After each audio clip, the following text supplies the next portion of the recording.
you go and you think, this is how I'm going to parent. And then you have kids and that gets thrown on its, like thrown upside down, inside out, because the reality is never what you think. It's going to be a big adventure and you just have to approach it as a big adventure. Remember that some of the best stories are miserable while you're living through them.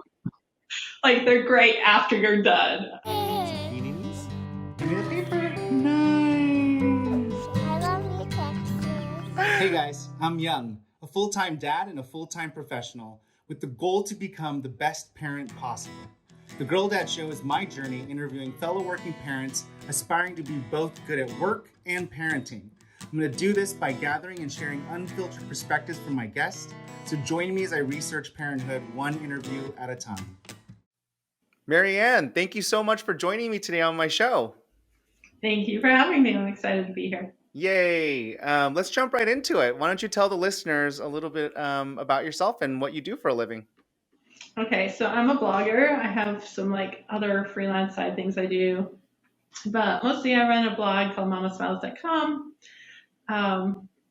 That's what I do. I live in California. It's awesome. Yeah, and then what are some of the side things that you do? A lot of things. Sometimes I teach middle school music most recently. No way.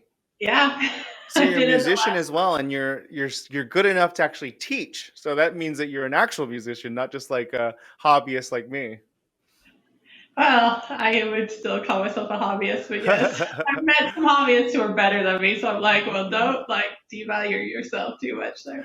But yes, no, I love music, and I'm really passionate about making sure kids get access to music. So.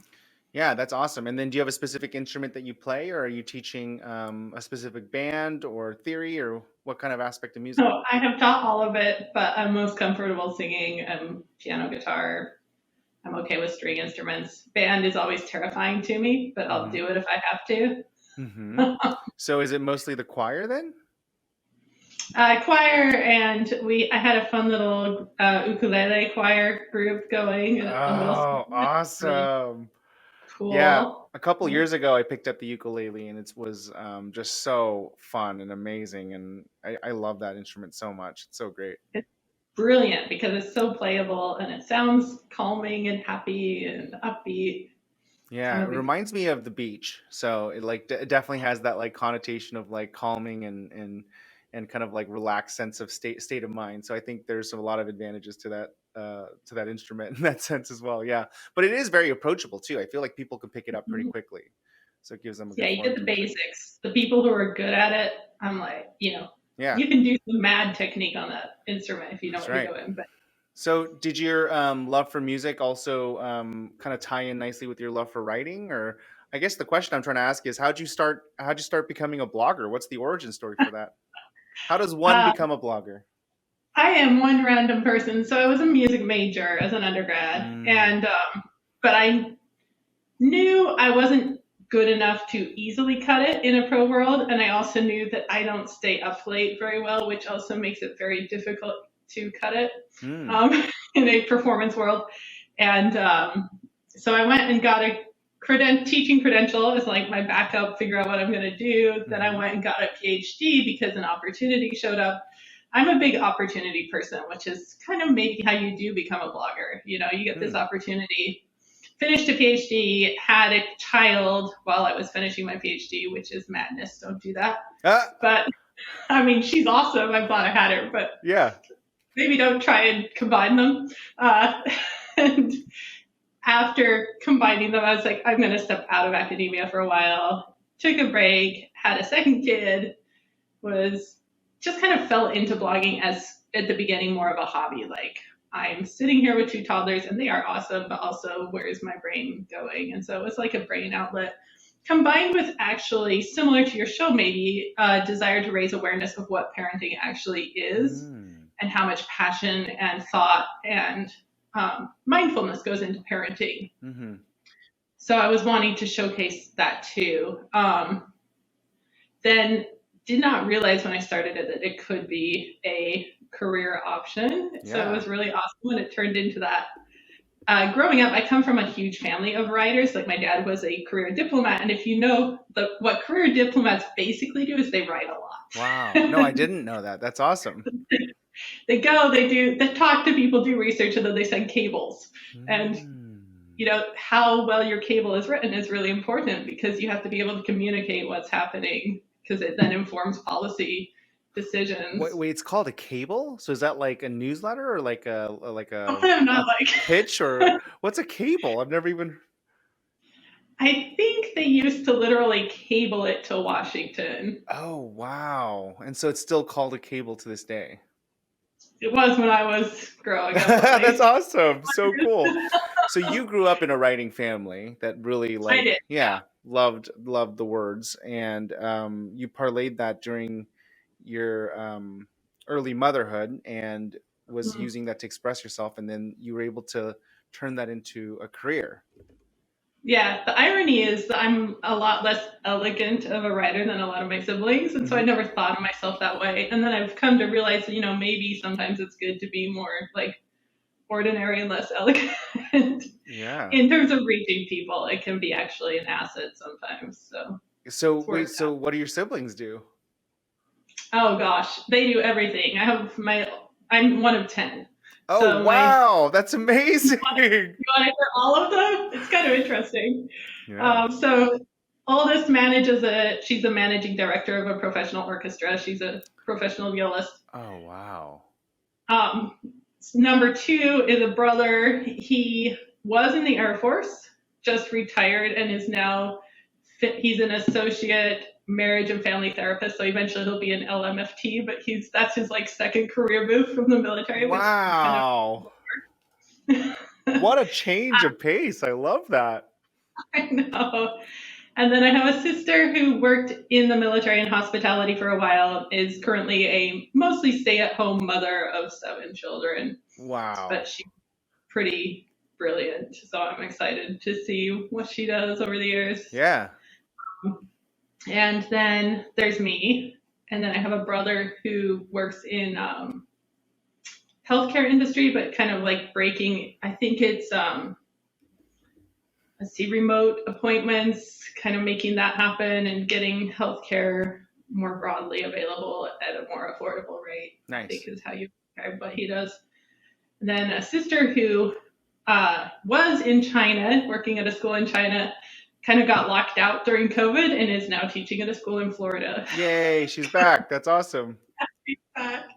Brother who is a statistician and also part-time stay-at-home dad to his 3 kids. Oh, it's awesome.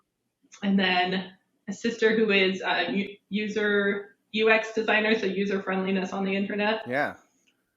Brother who is a dentist in the military in England right now.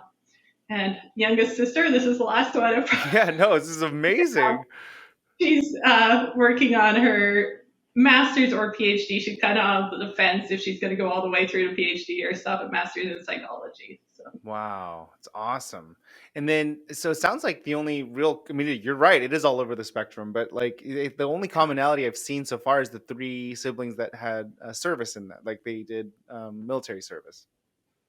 Yeah, and we don't come from a huge military family, Yeah. but the one brother went to the Air Force Academy, and then sister joined ROTC in college because she just literally enjoyed it, which is, she's the next sibling after me. We couldn't be more different. I'm like, Yeah. are you kidding? Boot camp to me is terrible. Yeah. She loved it. And then the youngest one, he just said he wanted to do it from when he was tiny. So That's awesome.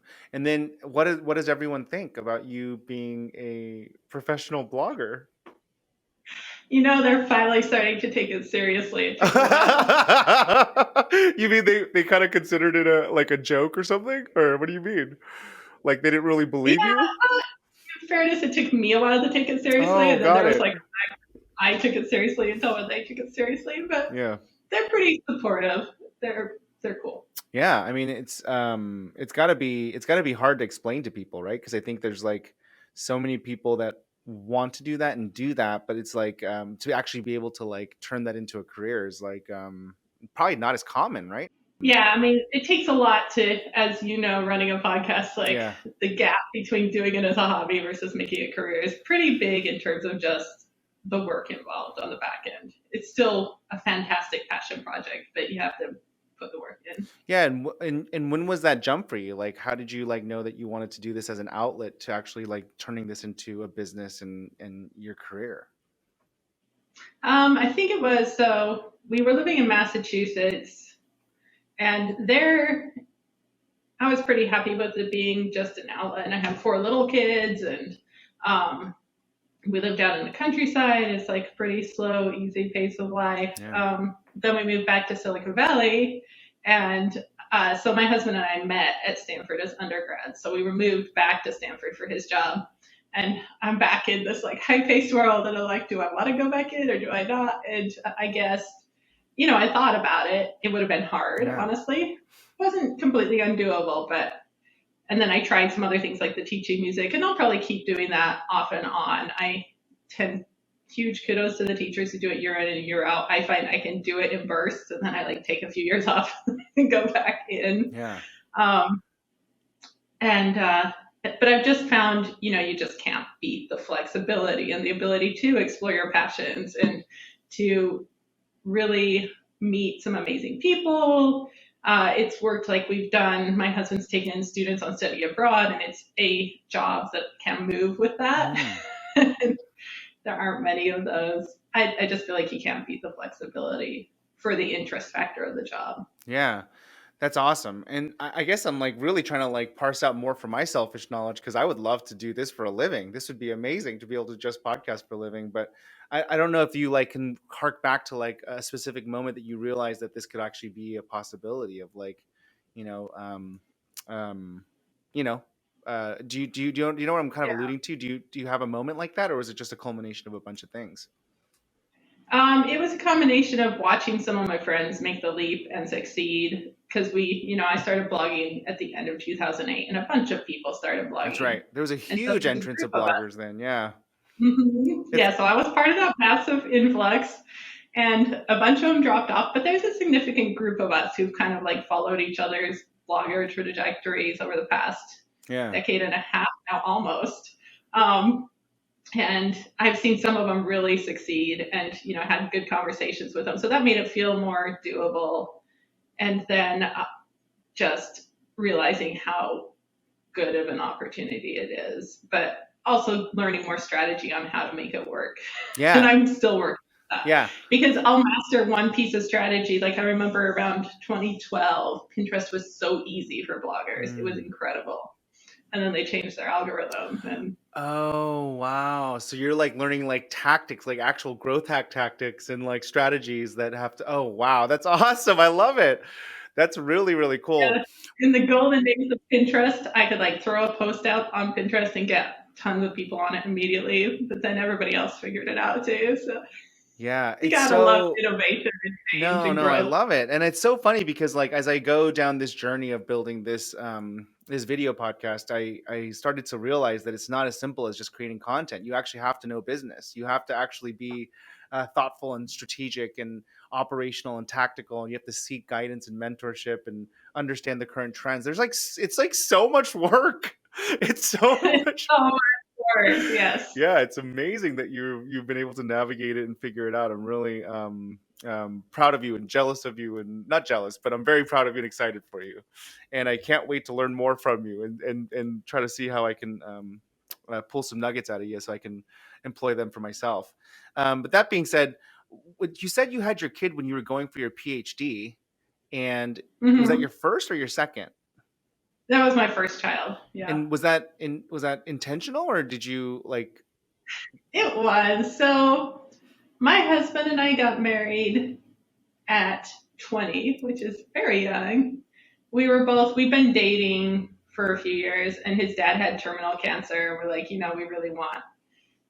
going to stay together. We want him to be part of this. And got married, had been married for several years at that point. So like 5 years, I guess.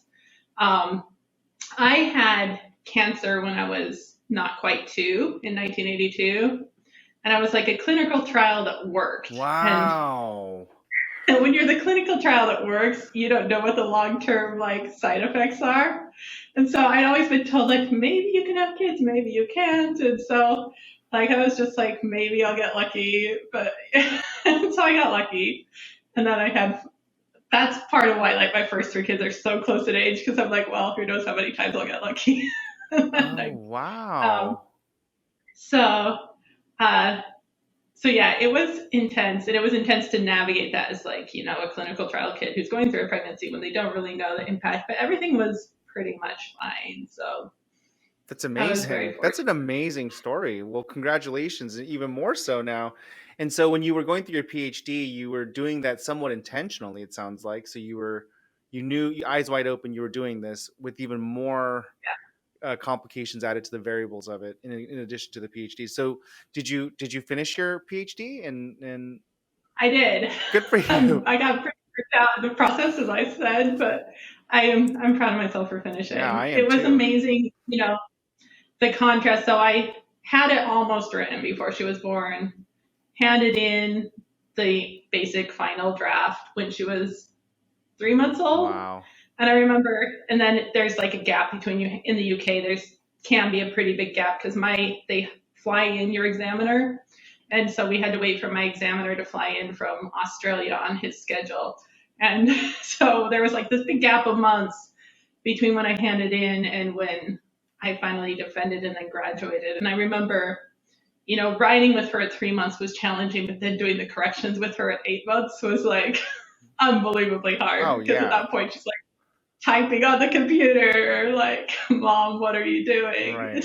Oh I yeah. I kind of taken those months off, which was wonderful to like play with her and stuff. But I didn't even have many corrections. It was like one page worth of corrections, and it took me so many more Oh hours my than it would have gosh. taken. I It was can't even imagine. And so then that's where you went into starting to have an outlet when you're trying to figure out what you want to do with your degree, and you have a kid now and you're like, okay, so you started writing about being a mom.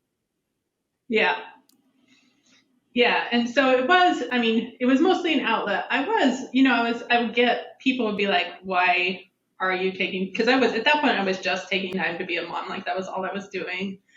And sometimes I get a lot of criticism for it. And, it's a tough choice to make. There's ups and downs to doing it for the kids and the parent both. Like there's wins and losses on both ends. I You feel mean the like blogging or the PhD? just taking time out to just be a mom. Like being a stay-at-home mom offers wins and losses to the parent and the child. Yeah. Um, and one of the things that really pushed me to start writing was like I wanted to not explain, like if you look at those early posts, they aren't saying this is why I stay home, but it was more like showing this is what life as a parent who's staying home with their kids can look like. And it can be exciting and fulfilling and challenging and rewarding like any other pastime.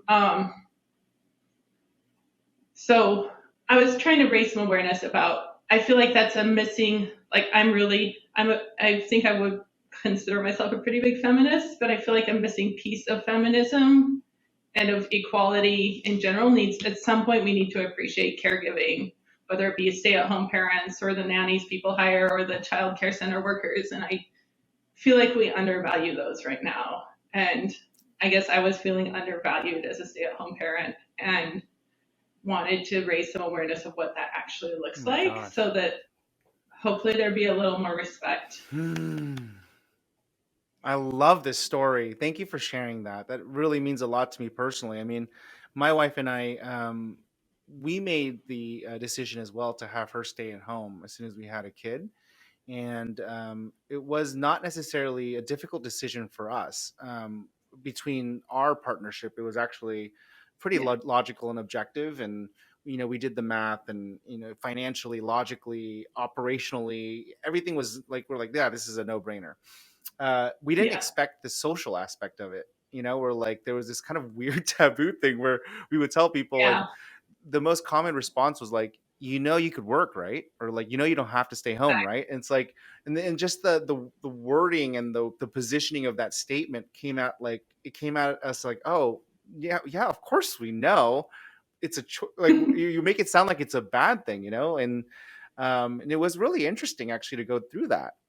especially, I mean, I don't know, I've only lived in the Bay Area, so I don't really know any better, but it was a really weird experience, especially because almost all of our peers had both parents working, and they would just hire caregivers. And in our mind, it was like we did the math, and we're like, the amount of money that we're going to make after we pay the caregivers is not worth us just raising our own kid. And so I would much rather just us tighten our belts a little bit and have one of us do it. And my wife agreed, and and it's been a blessing, and we love it, and we don't regret it. And we just always lived. We just lowered our standard of living to accommodate that.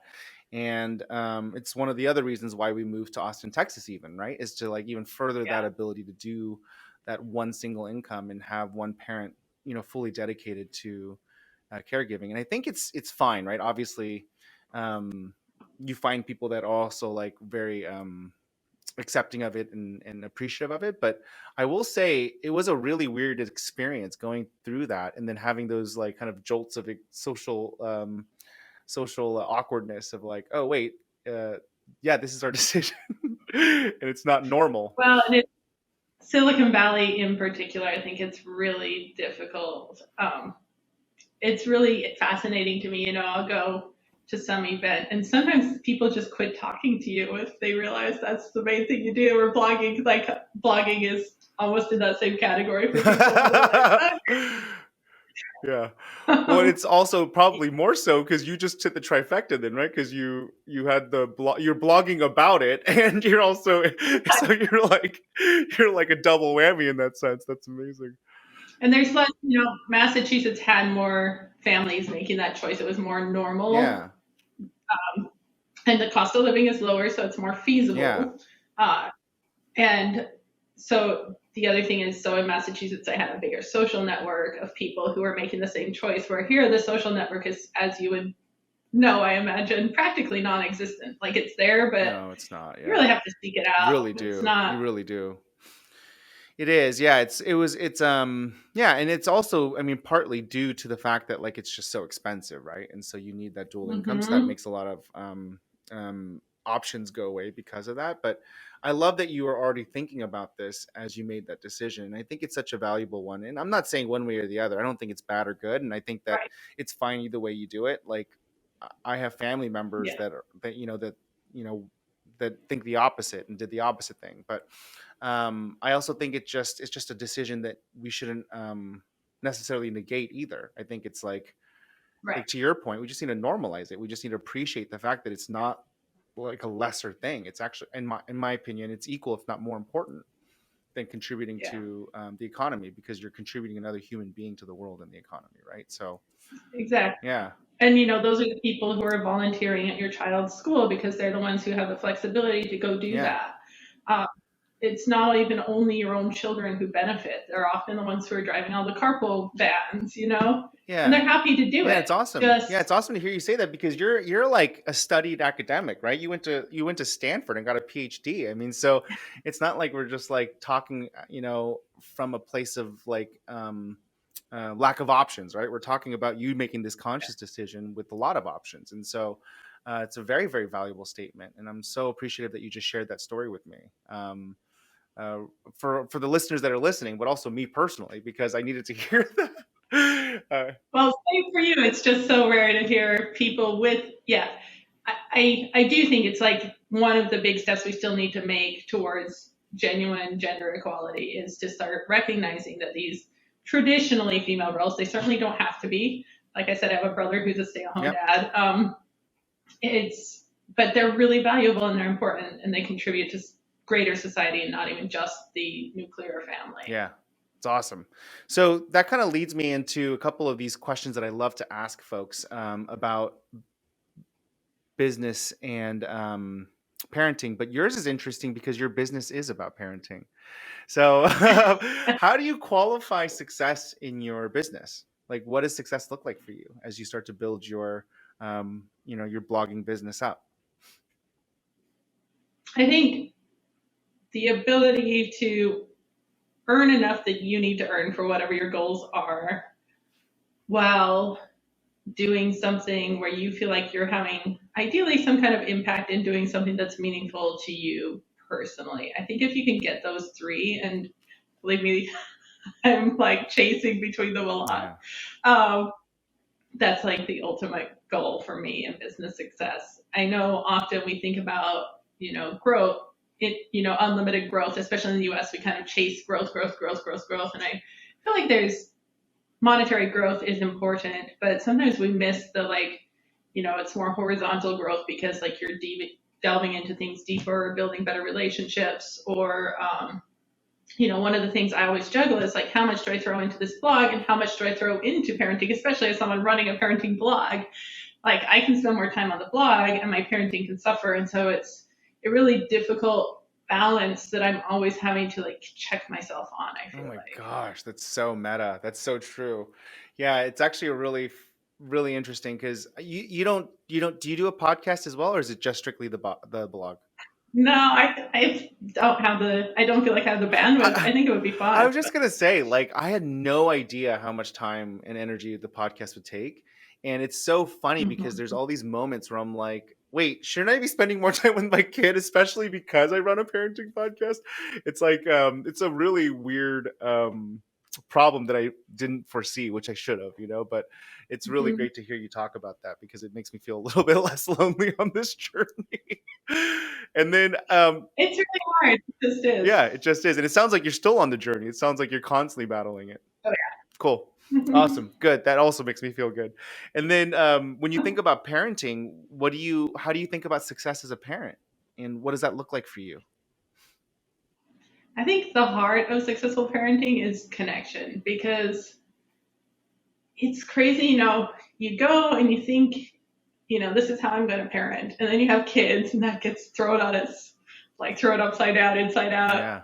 because the reality is never what you think. I mean, even me coming in with 6 younger siblings, you'd think I'd have a better idea than a lot of Yeah. people. But even with all of that, like still gets, it's not what you expect or, new things come up. And then you get something working and it's working really well and you're like, sweet, I've arrived. Like, and then something happens that like throws all of that out the Totally. window. And so I try to be really open-minded. I feel like my kids have done an amazing job of showcasing my personal weaknesses, which is great. That's great.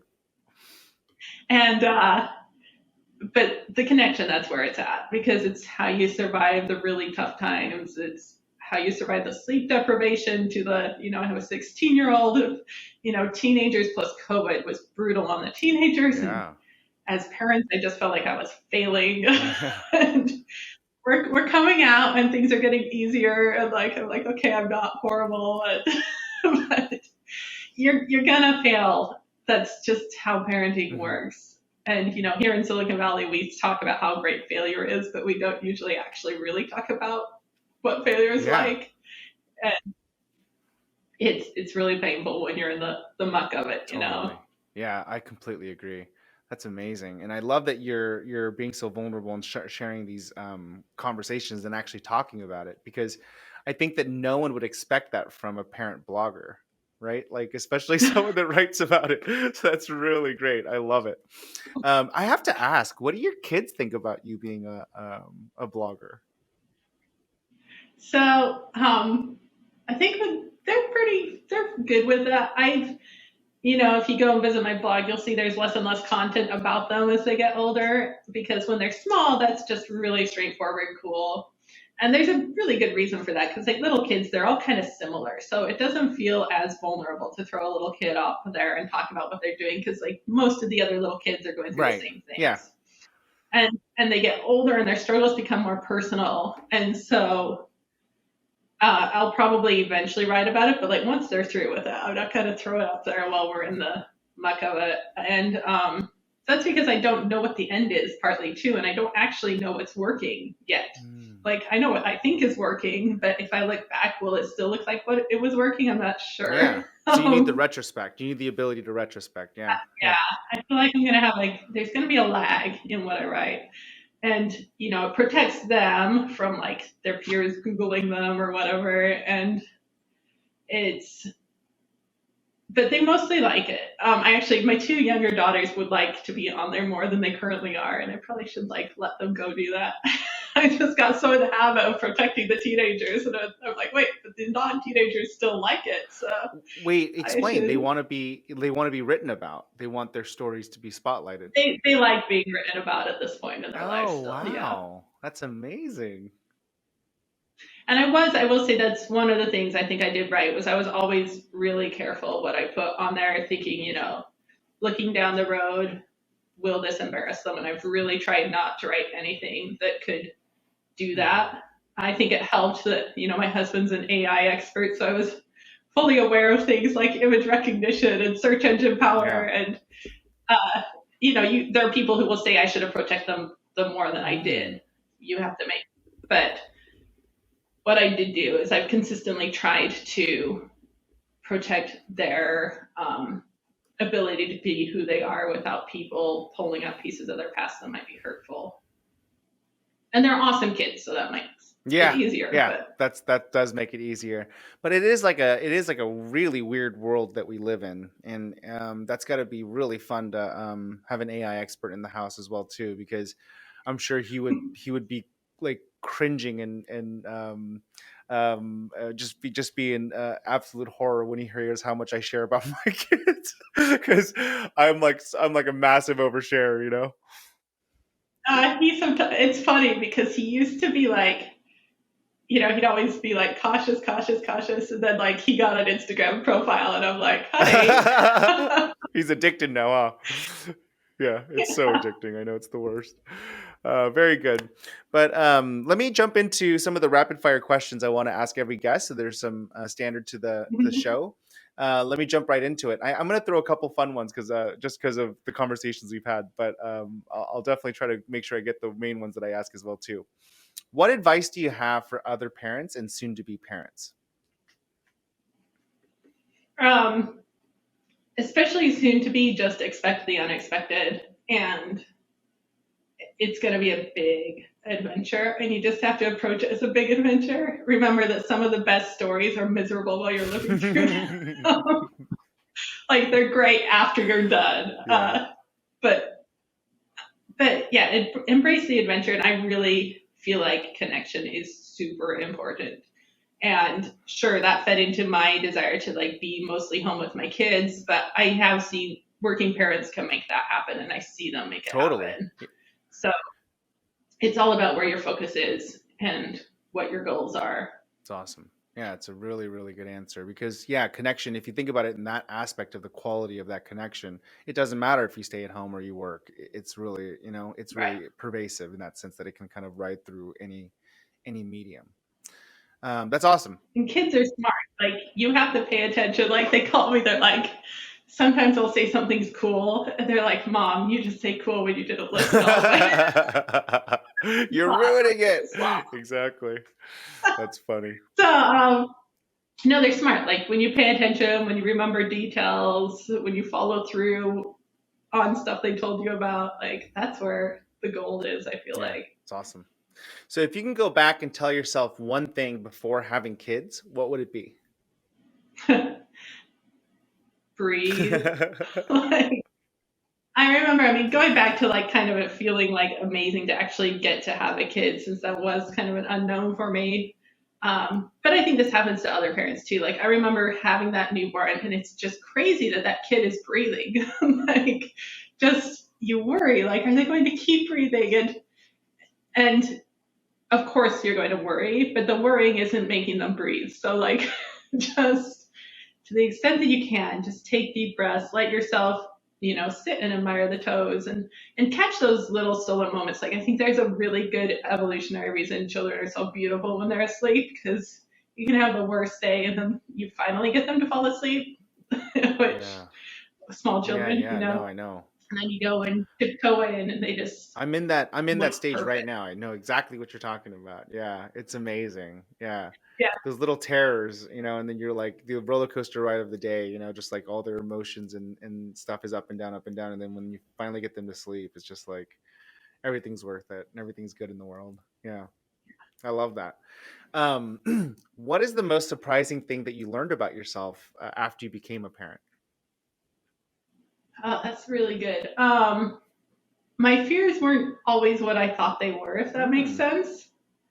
So, so I'm a pretty cautious person by nature, but then like there might be something where I would, if it were about me, I wouldn't ever speak up. But then if it's about my kid, then of course I'm going to speak up. So there's that kind of fears.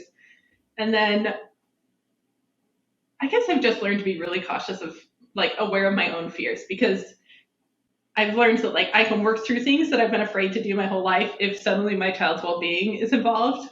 So that's like the fear isn't as big as I thought it was, I guess.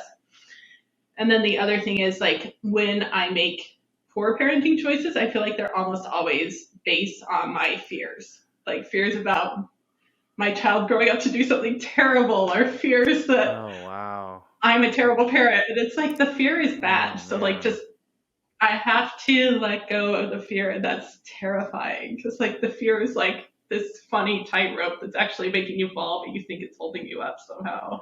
Oh, wow. You gotta let That's really, really interesting because it kind of goes back to the whole mindset of like the self-fulfilling prophecy, right? Like if you keep go. worrying about it, then that thing that you worry about is going to happen.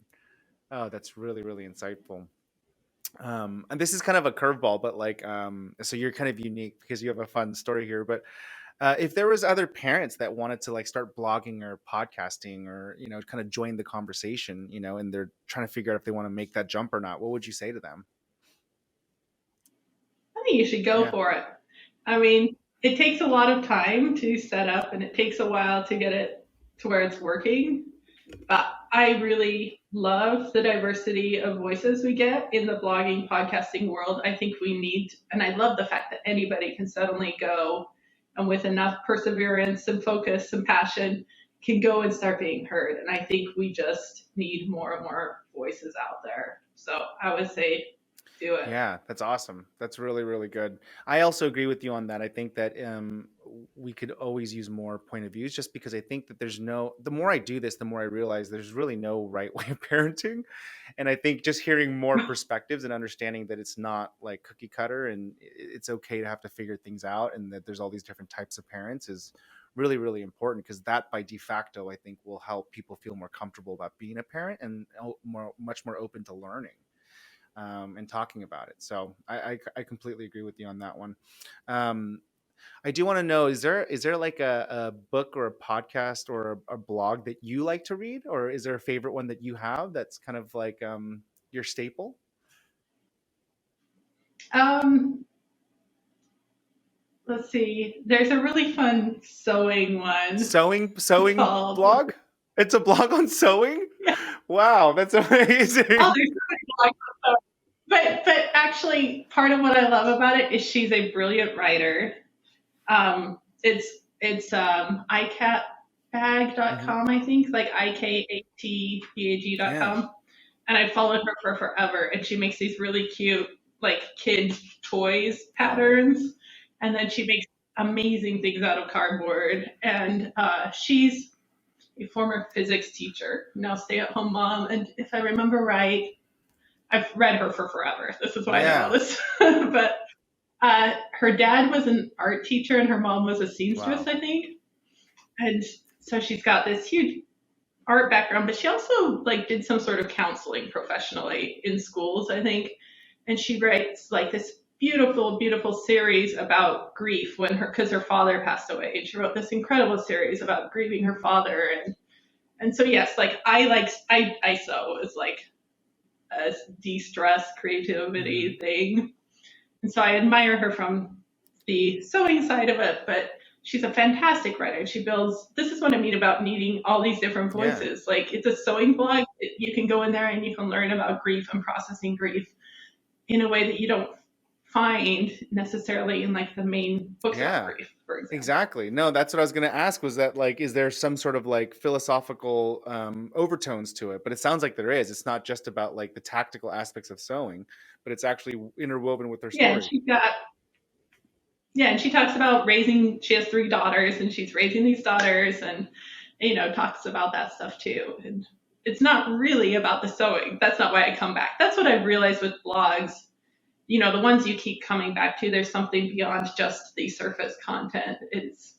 the person underneath, who keeps you coming back. Oh, wow. That's actually really insightful and tactical. I got to start figuring out what that thing is for me. That's awesome. I'm not sure I've cracked it for myself, honestly, but I feel like she's really got it. And I don't think she's even being tactical. It's just she's just being her authentic self, and it's just coming through. That's amazing. Yeah.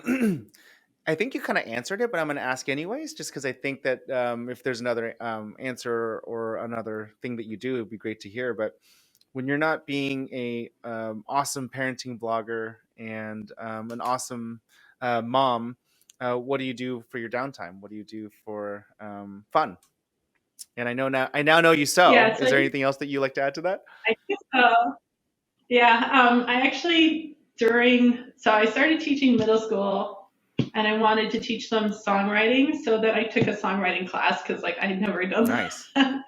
And I kind of got into it. So I write songs, and someday maybe I'll get brave and record some of them. But it's been a really good these last couple of years. I've done what kind a of lot. music? It's been really probably folk genre. It's pretty.